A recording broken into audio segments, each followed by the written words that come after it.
পৃথিবীতে বিভিন্ন দেশে প্রায় 11,000 বাংলাদেশি প্রবাসী কারাবন্দী রয়েছেন। সবচেয়ে বেশি কারাবন্দী প্রবাসী আছেন সৌদি আরবের কারাগারে।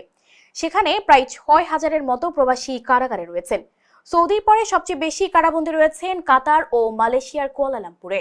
সম্প্রতি কক্সবাজারে শরণার্থী ত্রাণ ও প্রত্যাবাসন কমিশনারের কার্যালয়ে এই তথ্য জানান সাবেক পররাষ্ট্রমন্ত্রী এ.কে আব্দুল মোমেন।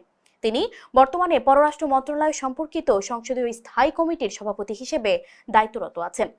তার দেয়া তথ্য থেকে আরও জানা যায়, যেসব দেশে বাংলাদেশি কারাবন্দী রয়েছেন সেসব দেশের দূতাবাসকে নির্দেশনা দেওয়া হয়েছে প্রতি মাসে একাধিকবার কারাগার পরিদর্শন করার জন্য।